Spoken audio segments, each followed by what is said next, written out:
Alright, I just got back from seeing Takagi-san the movie in theaters. And man, what a lovely, fun, and just cute little series this is. Um, this series has really pulled out some cool stuff over the past as the seasons have gone on. The first season I was pretty lukewarm on, but still felt like it was pretty okay. And then every successive season since then, seasons 2 and then season 3, has just been upping the game constantly. And this movie is no exception. Right away, I was curious as to whether this was gonna be like just a low effort box office cash grab, or if they were actually going to do something to make this movie worthy. And I think for the most part, it earns its movie status. I would say that it is at least on par with the production of season 3. And I'd say in terms of animation, character animation, even Sakuga, one could say, it is definitely the best looking part of this series, this franchise so far. Right away, almost immediately, probably the third or fourth shot of the film, there's this shot of Nishikata rummaging through his bag to see if he has an umbrella, and just the fluidity of that and the detail of the movement, the movement of his arm and the movement of the bag, was just so incredibly fluid and detailed. I was like, okay, they're actually going to put in effort for this movie. I am very happy about that. And that effort is pretty well realized throughout the film. This is I'm not going to call it a gorgeous film, per se, because I just saw Inuo a couple days ago, so I can't exactly call this a gorgeous film, but this is a good-looking film. It's got some really nice, background art. Really, again, the character models have just been getting more and more refined as the seasons go on, and they're doing more, they're becoming more expressive as the seasons go on. They're getting new emotions to express as the seasons go on, and that continues with this movie. Some pretty cool, just layouts as well, in terms of just how the characters move sometimes in the frame.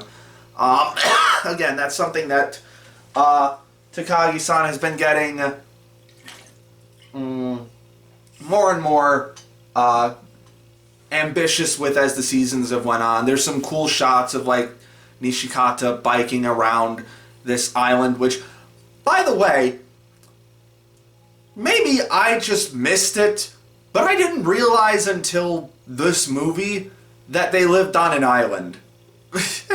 I totally slipped my mind, but it totally makes sense in hindsight, because there's no big cities that they go to. Everything is just in this central location of their town, which is apparently on an island. So I must have just missed that at some point in the past 3 seasons.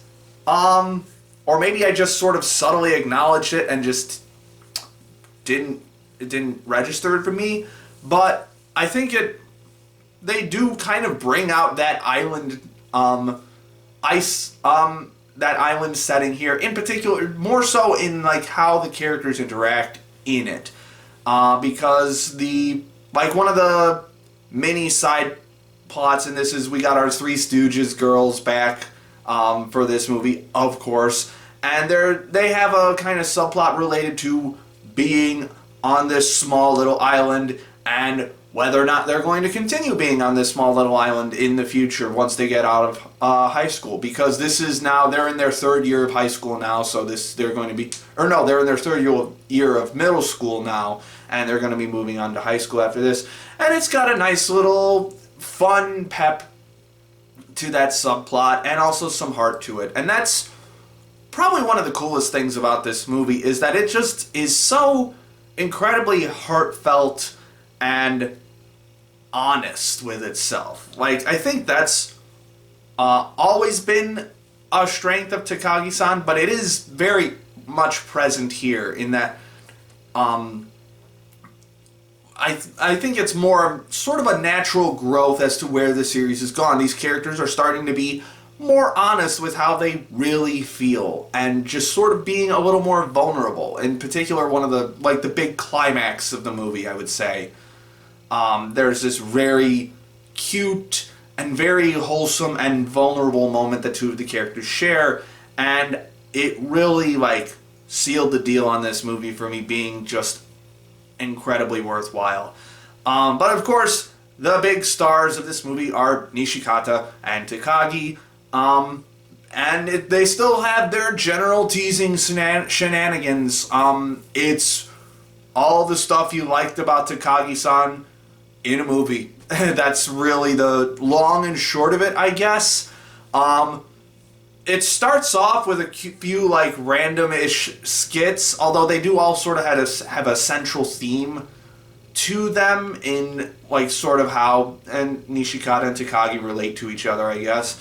But then I'd say maybe a third of the way, maybe a little bit more into the movie, we get to one actual extended story where Nishikata and Takagi find a kitten at the shrine that they visit, and they just take care of that kitten for a bulk of the movie.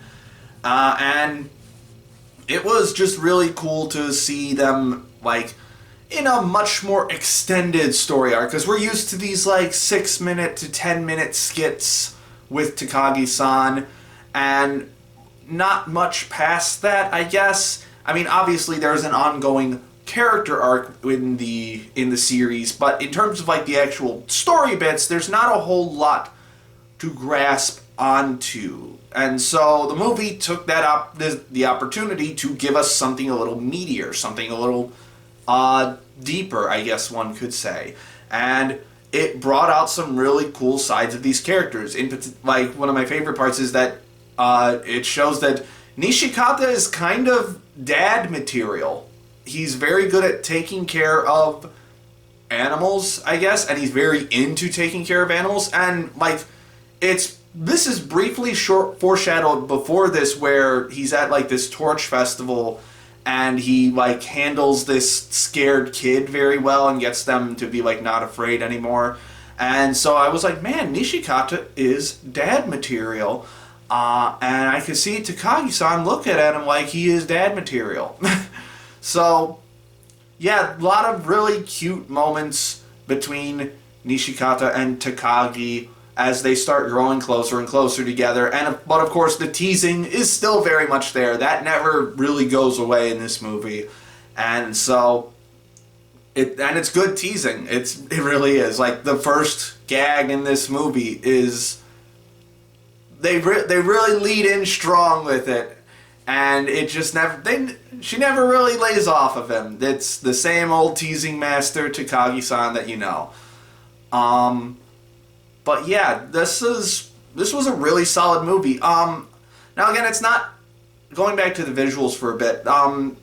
It was a little. There were a couple moments where it didn't look as good as it could. In particular, some of the digital effects, like the fire effects for that torch lighting festival, could have been a little better. And there was one particular shot where it's a top-down shot of the ocean crashing against the beach, and the waves and the sea foam did not look really all that good.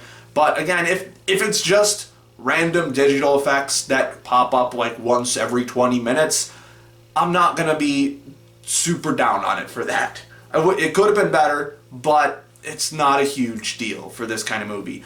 One thing that definitely took me by surprise with this movie, though, is the soundtrack. They go hard with this movie. I'm used, for the most part, the Takagi-san soundtrack has been very low-key, comedy slice of life style, soundtrack stuff, the little beeps and the boops and all that stuff. But this one just goes for full orchestration the entire time. Now, some of the more climactic moments of previous seasons have leaned into this a little bit, but this one goes hard with the orchestral big swells of emotional music. It gets a little bit overbearing, just a hair overbearing in some moments, but for the most part I think it's used really well, and I think it was the perfect way to present this movie. In fact, before I went in to see this movie, I just went in back and looked at the mail entry just for shits and giggles, I guess. And I looked at the themes. Mal recently changed like its layout from, instead of genres, it has themes now. And one of the themes that was tagged with was Iyashike. And I saw that and I was like, I don't really think Takagi-san is to Iyashike. Like, you could kind of make the argument for it. But then, like, I saw this movie and I was like, you know what? This might be the most Iyashike that Takagi-san has been. Because there are these very still moments. There's these very atmospheric moments in this series where you can just sort of dwell in this series and in this emotion that it's presenting you with. And I think that's probably one of the biggest strengths of this movie, aside from the core interactions between Nishikata and Takagi. It's more of Takagi-san. It's just more of that. I guess I'll give this one a decent 8, probably around that area. Now, this is normally the part where the review would end, but we gotta venture into spoiler territory now. Spoiler territory. So, if you haven't seen the movie yet, I'm gonna give you a chance to click off the video, like and subscribe and all that stuff. Hopefully all of you are gone now. So, there was a lot of talk before this movie came out as to when Takagi-san, the anime, was going to end.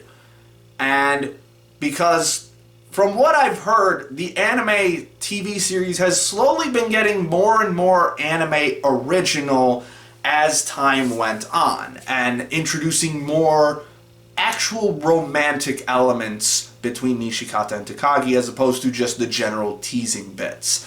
And there was a lot of speculation as to whether this movie was going to be the final Takagi-san entry and finally have them get together.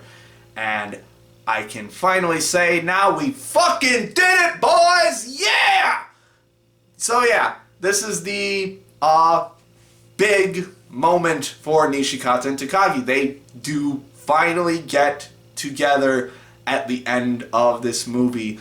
By the way, there is an after credits scene, so I probably should have said that earlier in the review, but well, it's here now. So yes, they finally get together at the very end of this movie. There's this kind of sad moment at near the climax. This is the climax I was talking about, where we actually see Takagi-san just crying over something, outright crying, which I don't think she's done at all in the series so far. And Nishikata just really goes for it, is I'm going to be here to make you happy forever. We did it, boys. We did it. And then we get a nice little festival bit afterwards where we actually see them on a date, and they're holding hands and being cute with each other. He's still a little bit nervous, obviously, because he's Nishikata, and I was speculative on whether we needed a kiss moment in this, but I don't think we really did, and it doesn't give you one. It's just sort of a real wholesome watch the fireworks moment. But after credit scene, we get adult Nishikata and Takagi with their daughter. I believe her name is Chi, I think. And it really brings home a lot of the other themes and ideas that were present earlier in the film, and really caps it off nicely. And it's just so wholesome and wonderful. Inject that shit into my veins. I am so happy that this is where they decided to cap it off with. I think it could have used just a hair more lead up, but by a hair I mean maybe a minute more screen time focusing on the romantic elements. But they pulled it off. They pulled off the climax of this series and the resolution to it all. I guess the only thing I can say now is if we need the, I don't know what it's called manga-wise, but we need like the adult arc with Nishikata and Takagi with their little daughter, who is still just as much of a tease as her mother is, which was really funny. A teaser, I should say. Yeah, this was just a really fun movie. Great ending to the Takagi-san anime. Would look forward to an adult arc. Whatever. Yeah. Again, probably gonna give this a decent 8. This was just a really solid movie to end this franchise. So that's all I have for today. Probably going to go see Dragon Ball Superheroes sometime this weekend, so look forward to my review of that. My name is Ember, and I'll see you next time.